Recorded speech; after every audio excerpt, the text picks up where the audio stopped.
Mokesčiai, mitingai ir mirtis. 3 neišvengiami dalykai gyvenimas per brangus komandai. Šiandieną esame prie 5-osios kolonos, nekilnojamo turto mokesčių kelimo kontraprotestas. Kai kurie sako, kad mokestis per daug progresyvus, kiti, kad nepakankamai progresyvus, treti, kad jis regresyvus ir iš tiesų net mažės. Atėjome išsiaiškinti, kaip yra iš tiesų, gal šitie žmonės pasakys mums visus atsakymus. Važiuojam.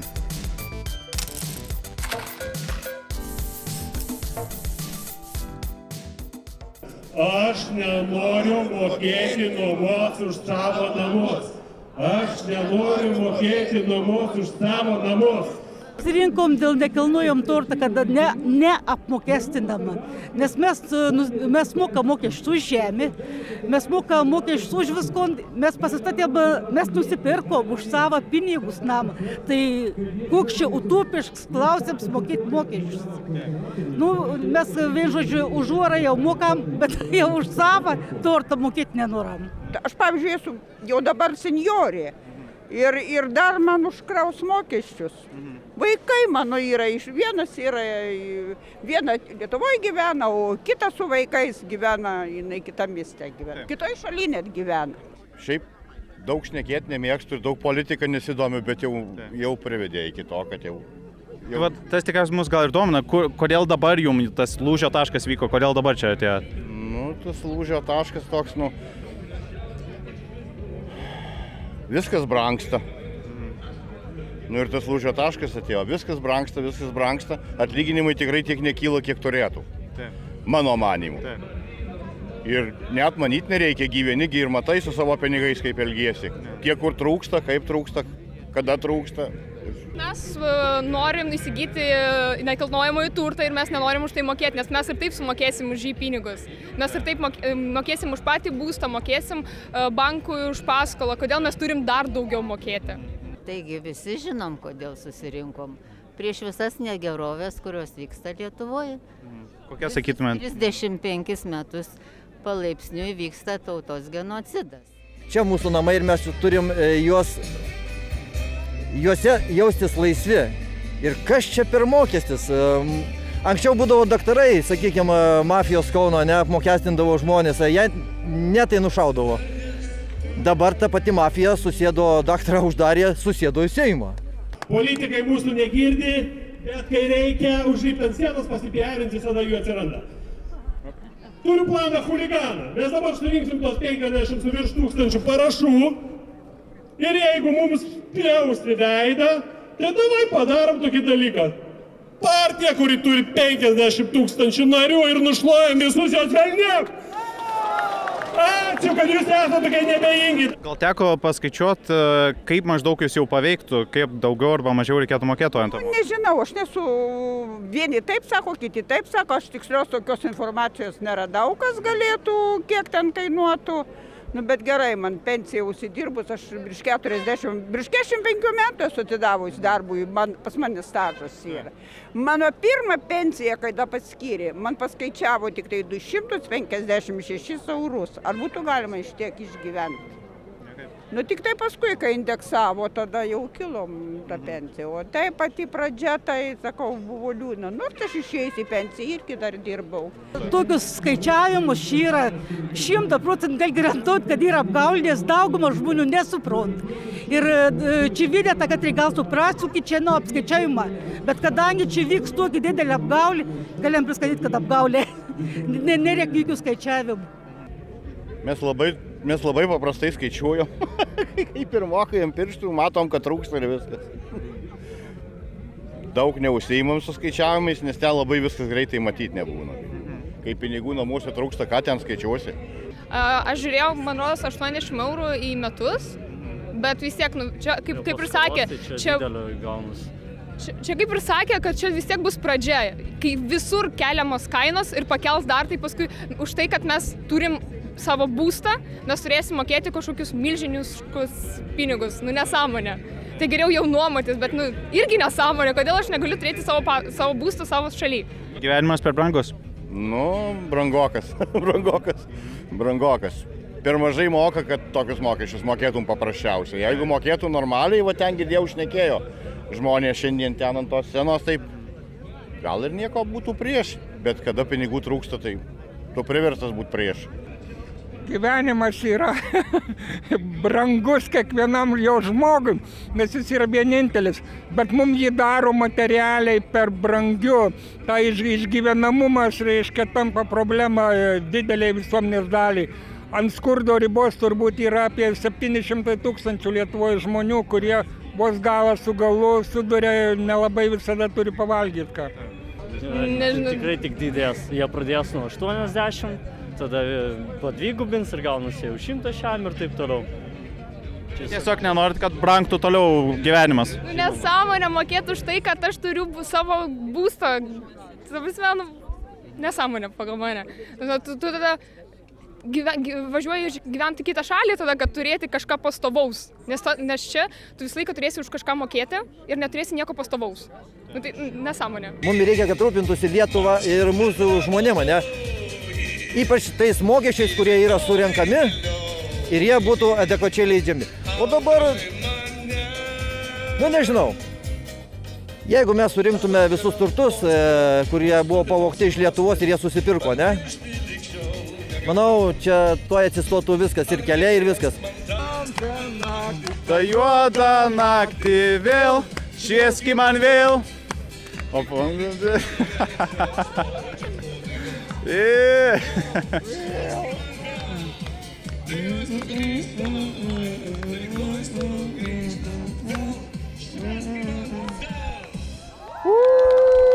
Bravo. Bravo. Tai neišsiaiškinau, apie ką yra tasai NT mokestis, bet vienas dalykas aiškus, kad žmonės jaučia, jog gyvenimas yra per brangus. Jie nesijaučia, kad yra pakankamai daroma arba netgi kažkas daroma dėl to. Dėl to jaučiasi nereprezentuojami, dėl to jiems galbūt ir patinka ir jos traukia ir populistinės idėjos, kurios čia skambėjo. Tai tas, kad iš vidaus nyksta tauta. Bet galima suprasti, kai šneki su žmonėm, tu matai jų akyse, kad jie čia atėjo nuoširdžiai nepasitenkindami savo pragyvenimo lygį. Viešos paslaugos nėra tikrai labai geros kokybės Lietuvoje. Bendras nusivylimo jausmas dar labai žaidžia. Tas privatus turtas daugeliu žmonių kaip kažkokia priebėga, kur atrodo bent jau tokia saugumo oazė. Teisingiausias įmanomas mokestis iš visų mokesčių, išradimo nuo pradžios, kad socdemai nesugeba jo prapušint, tai jo. Aš esu Daumantas, ekonomistas, tai reiškia, kad pusę etato yra orakulas, kur viską galiu pasakyti, kaip bus. Nekilnojamo turto mokesčio reforma. Kodėl manai inicijuoti šitie projektai? Kam to reikėjo? Apie motivaciją aš nekėt, iš kur yra sunku žmonių. Noris tikėt, kad čia socdemiška reforma, iš esmės, kuri negali būti socdemiškiau nei NT mokestis turbūt, nes Lietuvoje turto mokesčiai yra vieni mažiausių Europai. NT mokesčio būstui konkrečiai ir komerciniam NT bei žemiai surenkam 0,3% BVP. Europai yra 0,9 BVP įprasta. Taip pat turi problemų su biudžeto surenkamumu, jis pas mus gana mažas yra, sunku finansuoti viešas paslaugas, atlyginimus kelt mokytojam, gydytojam. Tai, turbūt nėra socdemiškiau, nei kelti NT mokestį ir kažkiek bandyti kaišyti tas kelias. Bet pamažu vystantis tai reformai, kažkaip tas toks optimizmas prislopo. Ir dabar iš to dabartinio varianto, kas jau pasirodė, kur jau yra suteikta iš tikrųjų galimybė ir savivaldoms susimažinti tos tarifus ir neapmokestinamą vertę, tai dabar atrodo, kad ta reforma biški labiau jau yra Briuseliui pasirodyti, nes kaip žinia, turim pririštą SRF lėšas nemažas prie to, kad sutiksim peržiūrėti savo NT mokestį. Nekilnojamo turto mokestis tai yra tik skaičius. O didžiausias klausimas yra, ar gali žmogus jaustis saugus savo namuose? Papasakok mums apie patį mokestį, nes mes jeigu atvirai jo nesprantam ir manom, kad daugelis jo nespranta, ne? Vieni sako, kad per daug progresyvu, kiti sako, kad nepakankamai progresyvu. Ką sako skaičiai, kaip yra iš tiesų?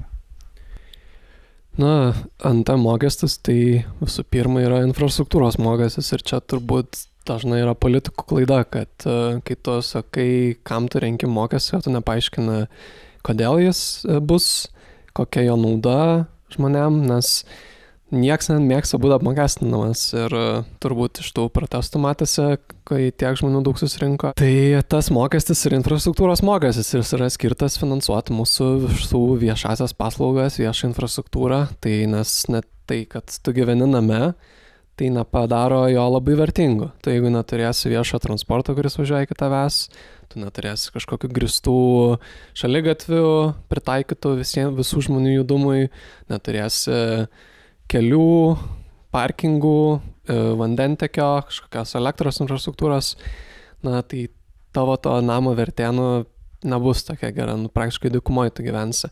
Tai infrastruktūros mokestis visose civilizuotose šalyse yra skirtas finansuoti visokią bazinę infrastruktūrą. Tai, kad Lietuvoje ta infrastruktūra nėra finansuojama pakankamai, yra iš dalies priežastis pasiekmė to, kad mes turim mažą tą mokestį. Tai kodėl tas mokestis naudingas yra žmonėm? Tai ta vieta, kur tu gyveni, ji pamažu gerėja, jeigu valdžia, savivalda gali investuoti tas viešas paslaugas, viešą infrastruktūrą, tai žmonėms tas mokestis atsiperka, jų galiausiai netgi turto vertė auga. Kai kurie ten įvairūs personažai sako, kad reikia mokėti už namus ten ir taip toliau ir panašiai. Aš sutinku mokėti už namus, jeigu valdžia man juos remontuos, man padovanos, tada prašau pakelti ranką, kuriems valdžia padovanoja namus.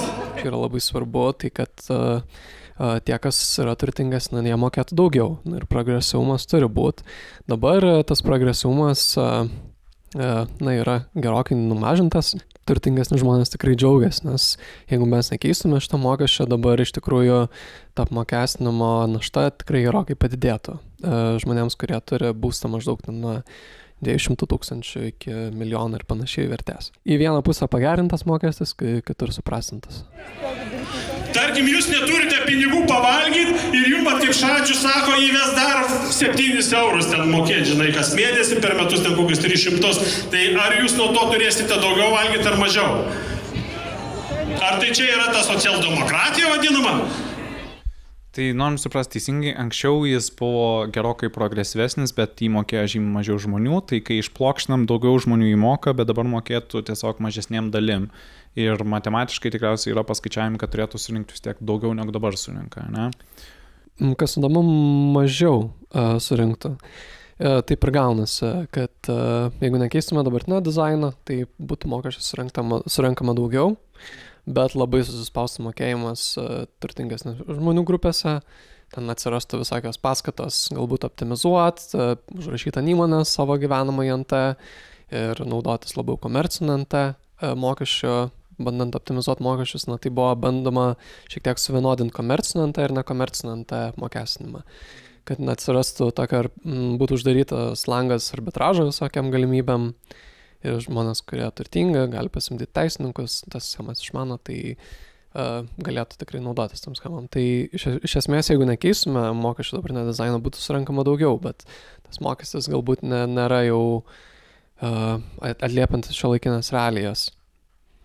Ir kitas aspektas, kad Europos komisija prašo padaryti mokestį labiau visuotinį. Tai jisai netitinka tos RRF fondo pinigų išmokėjimo standartų. Tai yra ir šitas momentas. Ir atsiminkit vieną dalyką, nekilnojamas turtas yra tik dalis viso to, kas daroma.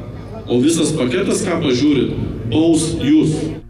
Tai nebūtų buvęs socdemiška praplėstojo bazę nuo anksčiau pradėt, bet išlaikyti tą progresyvumą vis tiek, nes dabar, ką aš girdžiu, tai kad ir mažiau surinksim ir tiesiog naštą perkeliam nuo turtingų asmenų ant neturtingų asmenų, taip? Taip, dabar didžiąją dalį mokesčio sumokėtų tie žmonės, namūkiai, kurie mokėtų ten iki 100 eurų. O efektyvus tarifas, lyginant su dabartiniu mokesčiu, turtingesniems žmonėms mažėtų daugiau nei 2.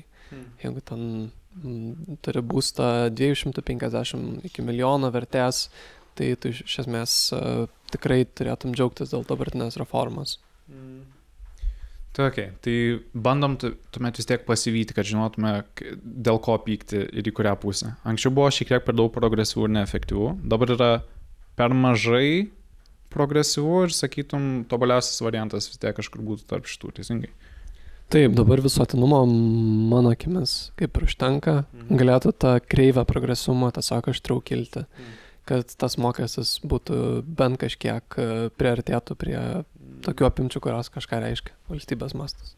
Ką paprastam vidutiniam Lietuvos gyventojui, ką reiškia šitas naujas tuomet mokestis, kaip jį paveiktų arba ją šitas mokestis? Tai iš esmės tas mokestis, net jeigu tas ankstesnis, dabar kažkoks tarpinis tas dizainas, kur nėra dar savivaldybėms suteikta daugiau teisų būti gyventas, tas mokestis nebūtų didelis. Tai, kad mes stumėm savo mokestinę sistemą labiau prie turto mokesčio, o ne tam pajamų apmokestinimo, vartojimo apmokestinimo, tai yra labai gerai, ypač visiems žmonėms, kurie neturi turto ir uždirba mažiau pajamų, nes tai leidžia mums lėčiau kelti gyventojų pajamų mokestį. Kartais sunku supras, kodėl, pavyzdžiui, socdemai neišeina su tokią idėją, sumažinsim, pavyzdžiui, GPM per 2% tarifą, bet pakelsim ant mokesčius normaliai. Ir tai, iš tikrųjų, tam, kai jau susisumotų visas dienos gale, tas sumos, tai tikrai būtų naudinga tam paprastam piliečiui. Ar mes turime savo namus? Taip. Kol kas mes juos turime. Tai yra vieta, į kurią mes grįžtame po darbų, po kelionių, kur uždarę duris pamirštame viskas, kas yra bloga. Proteste matėm tikrai nemažai ir kalbų, ir plakatų apie, žinai, tą šventąją privačią nuosavybę, kad namai yra mano tvirtovė ir kad jeigu jūs jau, žinai, čia jau paskutinė fronto linija, kur jeigu jau ryšį čia kišasi, tai čia, žinai, jau viskas, jau paskutinis lašas yra. Kitas argumentas, ką girdėjom dėstant, tai kad jie kaip ir supranta, kad galbūt daugumai tų žmonių tie mokesčiai nebus labai ženklus, labai dideli. Bet, ką jie sakė po to, kad viskas, žinai, čia yra toksai foot in the door, kad jie pradės nuo šito mažesnio, kur galbūt po 100 dabar metus mokam, bet vien kadangi jau jie atsirado šitoje mokestinėje bazėje, tai atveria, žinai, pragaro vartus, kur dabar jau su laiku tik tai kels tą mokestį ir kels. Kiek tai yra realu, galbūt esi matęs per laiką, ar iš tiesų taip ir vyksta tokios tendencijos, kad, žinai, esamos mokestinės bazės po to jų našta didinama pastoviai? Na, turbūt, kad šiaip yra taip ilgalaikiai perspektyvai vis tiek didėja šalių biudžetai, nes ta gerovės valstybė vis plečiasi. Jeigu taip žiūrėt, ten 100 metų tendencijas, tai turbūt jo gerokai daugiau mokesčių yra surinkama nei prieš 100 metų. Na, čia labiau yra būtent apie tai, kad jeigu tu keli ant mokestį ir esi politikas, sakyk, kad tai leis mums nedidinti tau gyventojų pajamų mokesčio, neleis PVM, tarkim, maistui gal kažkokiam sumažinsim ir kažkas tokio. Toks gali būti kažkoks strategiškesnis paaiškinimas. Kad jeigu aš galiu susimokėti 50 eurų, tai turi susimokėti ir mano kaimynė, kuri turi negalę. Ir jeigu jinai negalės susimokėti, tai tegul kreipiasi į savivaldybę ir savivaldybė ją atleis nuo mokesčio. Aš prašau pakelti ranką tų, kuriuos savivaldybė atleido nuo mokesčio. Ir yra nors vienas žmogus. Brangsta maistas, brangsta nuoma, viskas brangsta, pajamos nekyla, gyvenimas negerėjo, tik tai brangsta viskas, iš dar papildomai girdi, kad kažkokį mokestį užveda, tai aš galiu suprasti, kodėl jie ten suvažiavo iš visų Lietuvos užkampių. Ką tu, manai, galėtume pasakyti šitiem žmonėm, kurie tikrai nuoširdžiai jaučiasi kažkaip, žinai, išduoti ir nuskriausti? Aš ne politikas, aš biurokratas, tai emocingai nemoku kalbėti, bet jeigu būčiau politikas, tai būčiau vykęs tą protestą ir būtų mane ten nušvilpę ir visą kitą, bet būčiau bandęs paaiškinti, kodėl mes norim šitą mokestį įvesti, kodėl tai bus geriau Lietuvai ir jum patiem kaip gyventojam Lietuvos. Bet kaip, man rodos, nesuklysiu, kad ne vienas aukštesnės ant kažkokios prabos politikas nenuvyko ir nepašnekėjo, ten labiau buvo tie žmonės, kurie nepalaiko to mokesčio. Tai turbūt ne vienas socdemų nebuvo ten. Bet... Kiek pamenu, matėm iš Nemuno aušros veikėją, matėm, aišku, Petrą Gražulį, nuo Petro mums. Sekite, mėly žmonės, gyvenimas per brangus, tai tik žiniasklaida, kuri tikrai nuo nieko nepriklausoma, nes neturi pinigų. Vos nedavau Petrui šautauto.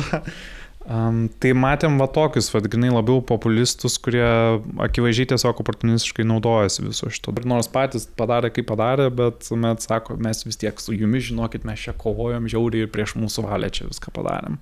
Tai tokių tik tai matėm. Taip ir gavom, čia išvada iš to, kai nekomunikuoja normaliai ir kantriai su visuomenė, nepaaiškintų savo dalykų, tai naudą iš to gali gauti tik tai visokie nedori veikiai, taip išsireikščiau.